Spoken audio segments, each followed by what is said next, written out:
দিওঁ নেকি, আকৌ অলপ পিছতে কি ভাবিব, খাই দিলেতো মোৰ চুগাৰ বাঢ়িব, নেখাওঁ। তাৰমানে এই যে এবাৰ খাম বুলি ভাবিলে, এবাৰ নাখাওঁ বুলি ভাবিলে, এই ভাৱটোৰ নামে হ'ল দ্ৰৌপদী। দ্ৰৌ মানে দুই, পদ মানে ভৰি, দুই ভৰিত দুই নাও, বুকুত বাওঁ হাতেৰে খামুচ মাৰি ধৰিছে, দুখাখনে যেতিয়া টানি আনি ৰাজসভাত পেলাই দিছেগৈ, ভাবিছেগৈ এই বাওঁ হাতখনো যদি এৰি দিওঁ মই নমঠা হৈ যাম। গতিকে প্ৰাণৰ মায়াত লজ্জাত খামুচ মাৰি ধৰা নাই জানো? গতিকে যেতিয়ালৈকে তেওঁ হাতযোৰ কৰা নাই, কৃষ্ণই কাপোৰ দিয়া নাই, সেই অৱস্থা নাম কি দিছেগৈ? দ্ৰৌপদী। অৰ্থাৎ যিজন মানুহে এতিয়াও শৰণলৈকে অহা নাই, ভজনলৈকে অহা নাই, তেওঁ ভয় কিবা হেৰুৱাব, সেয়াই হ'ল দ্ৰৌপদী। যি মুহূৰ্ততে তেওঁ শৰণলৈকে আহিল, সেই অৱস্থাটোৰ নাম সহদেৱ। সহদেৱেই পূজিত। 33 কোটি দেৱতাই যদি কৃষ্ণক মানি ল'ব পাৰে, মই মানি ল'ব পাৰোঁ। সহদেৱ।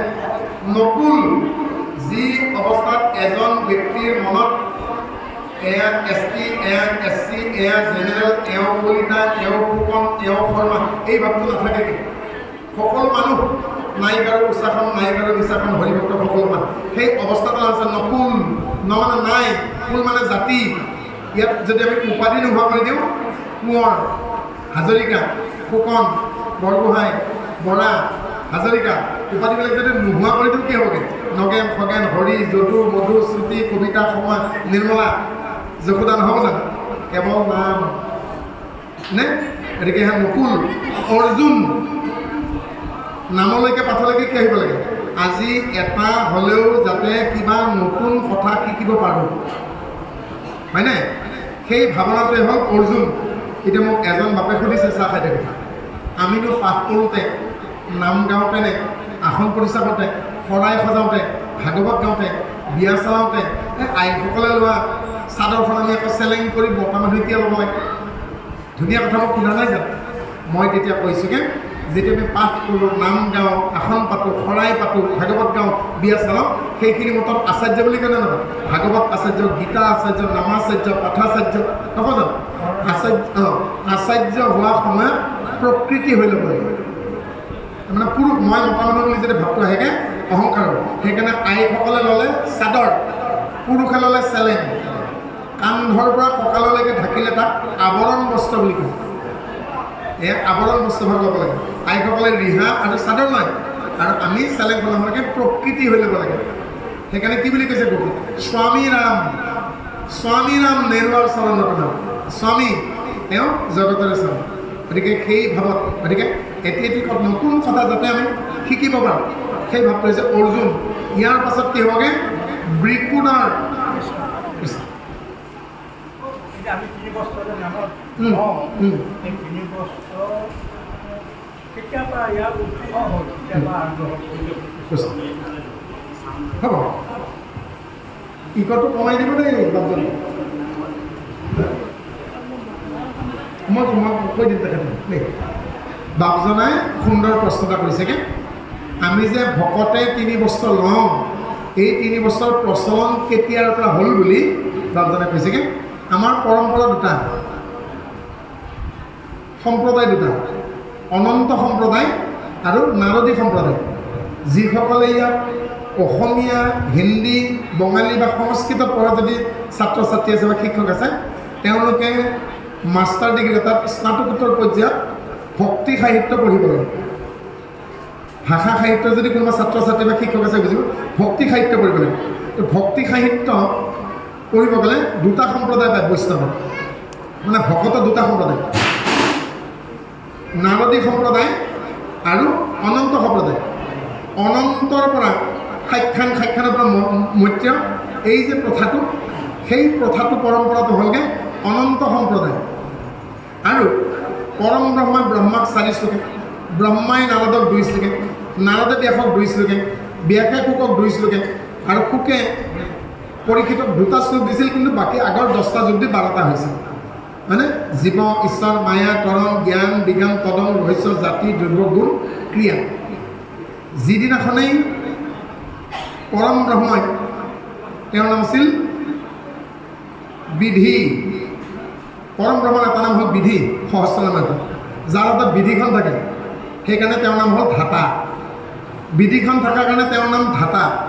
আৰু এই বিধিখন পৰম ব্ৰহ্মই সাকাৰ ব্ৰহ্ম চাৰিমূৰীয়া চতুৰানন ব্ৰহ্মাক দিলোঁ, আজিৰ পৰা মই তোমাক দিলোঁ। আৰু সেই বিধিখন দিওঁতে ব্ৰহ্মাৰ 4টা মূৰ্ত আছে, 4খন হাত সম্পূৰ্ণ হ'ল। এখন হাতত কমণ্ডলু, এখন হাতত বিধি, এখন হাতত অক্ষমালা আৰু এখন হাতত এটি পদুম ফুল। আৰু তেতিয়া ব্ৰহ্মাৰ গাত 2 বস্ত্ৰ আছে, লজ্জা নিবাৰক বগা ৰূপালী ৰঙৰ ধুতিখন আৰু গাত চেলেংখন। আৰু এইবাৰ বিধি, এই বিধাতা বনালে যে এজনক সভাপতি পাতিলে গামোচা এখন নিদিয়ে জানো, প্ৰথমতে সভাপতি, সেইকাৰণে ব্ৰহ্মাক পৰম ব্ৰহ্মাই এখন গলবস্ত্ৰ দিলে। তেতিয়া ব্ৰহ্মাই কৈছে এয়া কি বোলে, এইখন গলবস্ত্ৰ। তেতিয়াহ'লে মোক এইখন যে মই ঢাকি আছোঁ এইখন আৱৰণ, এই যে কঁকালত পিন্ধিছোঁ এখন লজ্জা নিবাৰক। তাৰমানে 3 বস্ত্ৰৰ নাম শুনি লওক। কঁকালত আইসকলে যি বস্ত্ৰ পিন্ধে মেখেলা ইত্যাদি, সেইখনৰ নাম হ'ল লজ্জা নিবাৰক, অৰ্থাৎ লাজ ঢকা কাপোৰ। কান্ধৰ পৰা কঁকাললৈকে যিখন ঢাকি লওঁ এইখন চেলেং আমি ল'লে, আইসকললৈ ৰিহা আৰু বৰ কাপোৰ, হয়নে? এইখন হ'ল আৱৰণ বস্ত্ৰ। ডিঙিত লোৱা এইখন হ'ল গলবস্ত্ৰ। সেইদিনা যিদিনাখনে বিধিখন, আইনৰ কিতাপখন, ন্যায় শাস্ত্ৰখন, 14 শাস্ত্ৰ শুনিছে নহয়, আগম নিগম কল্প চৰুদয় মাৰ্গ ইতিহাস ছন্দ জ্যোতিষ মীমাংসা নিৰুক্ত।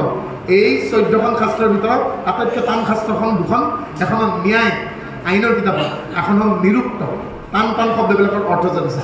আৰু এই ন্যায় শাস্ত্ৰখন ধাতাই কাট দিলে ব্ৰহ্মাক। সেইকাৰণে সেইদিনাখনৰ পৰা ব্ৰহ্মাৰ কি নামত, যিদিনাখনৰ পৰা গলবস্ত্ৰ পালে বিধাতা। এই 4 আঙুল কপালখনত কি লিখিলে? ধৰ্ম অৰ্থ কাম মুখ্য চতুৰ্বৰ্গ সাধনৰ বাবে। এই জীৱনটো নহয় জানো, জীৱন দুদিনীয়া, ইয়াত থকা সকলোৰে এদিন গ'ল, তাৰমানে জন্মিলে আৰু এদিন আছে মৃত্যু হ'ব, তাৰ মাজৰ সময়খিনিয়ে জীৱন। এই জীৱনটোত ধৰ্ম অৰ্থ কাম মুখ্য চতুৰ্বৰ্গ সাধন কৰিব লাগিব। সেইকাৰণে বিয়াৰ দিনাখন কন্যা সম্প্ৰদান কৰোঁতে কইনা দায়গ্ৰস্ত পিতৃয়ে কইনা সম্প্ৰদান কৰোঁতেগে দৰাক কি বুলি কয়? ধৰ্মস্ব অৰ্থস্ব ইতি কন্যা অদ্য পৰিমিত তাবেয়ম। ধৰ্ম অৰ্থ কাম মুখ্য চতুৰ্বৰ্গ সাধনৰ নিমিত্তে মোৰ লক্ষ্মীসম কন্যাক তোমালৈ সম্প্ৰদান কৰিলোঁ। মাধৱদেৱে কি লিখিছে? গোবিন্দৰ প্ৰেম অমৃতৰ নদী বহে বৈকুণ্ঠৰ পৰা, 4 পুৰুষাৰ্থ তাহাৰ নিজৰা হৰিনাম মূলধাৰা। 4 পুৰুষাৰ্থ তাহাৰ নিজৰা কি? এইটা ধৰ্ম অৰ্থ কাম মুখ্য। কিন্তু সেই 4 পুৰুষাৰ্থকো কৈতৱ বুলি জানো, সবে পুৰুষাৰ্থ কৈতৱ জানো। সেই পুৰুষাৰ্থ কৰিবলৈকে যাওঁতে মোৰ ল'ৰাৰ পঢ়াওঁতে ইমান খৰচ হ'লগৈ, মোৰ বিয়াত ইমান খৰচ হ'লগৈ, দেউতাৰ শ্ৰাদ্ধত ইমান খৰচ হ'লগৈ, চব জিৰ' হৈ যাব। কেতিয়াও অহংকাৰ নকৰিব, মই ইমান কৰিছোঁ, নামঘৰত কিমান দিছোঁ, মই 2টা সূতা দিছোঁগৈ, ন।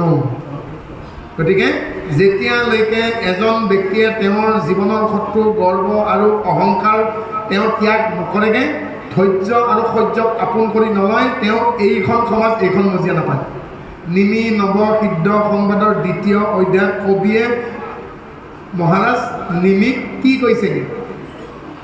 গৰ্বয় অহংকাৰ তেজি যিটো জনে হৈ আছে কৰ্ম ভকতি, তাতে মহাতুষ্ট ভূঞা কৃষ্ণে এদেন্ত বৈকুণ্ঠ যত সম্পত্তি।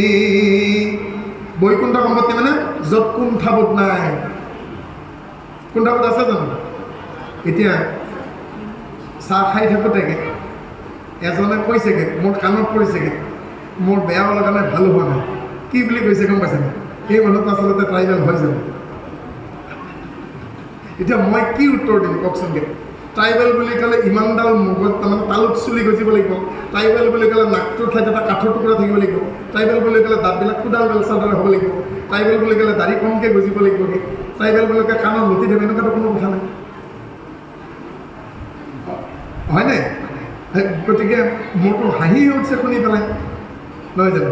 গতিকে আমি জাতি নহয় জ্ঞাতি নহয়, আমি আত্মা মাত্ৰ, আমি মাত্ৰ কৃষ্ণ দাস। কিন্তু মইতো বড়ো ভাষাত কথা কৈ থকা নাই আপোনালোকৰ লগত। আপোনালোকে যিটো ভাষাতে কথা কয় সেই ভাষাতেইতো মই আপোনালোকৰ লগত কথা পাতি আছোঁ, থকা নাই জানো? আপোনালোকৰ নাম আছে, মোৰো নাক এটা আছে। আপোনালোকৰ 32টা গজিছিল, মোৰো 32টা দাঁত হৈছিল। এক্সিডেণ্টতো কেইটামান ভুলতে সৰি গুচি গ'লগৈ, হয় নাই? গতিকে বয়স হ'ল কাৰণে কেইটামান চুলিও পকিলগৈ। আৰু মই কি কৰিম? সেইডাল মই চুলিকেইডালতো মই ক'ব নোৱাৰোঁ তই নপকিবি বুলি, নে কি কৰিম? গতিকে আমি সকলো মানুহ, মোৰ হিচাপত মানুহ মাত্ৰ 3জন, পুৰুষ মহিলা আৰু কিন্নৰ।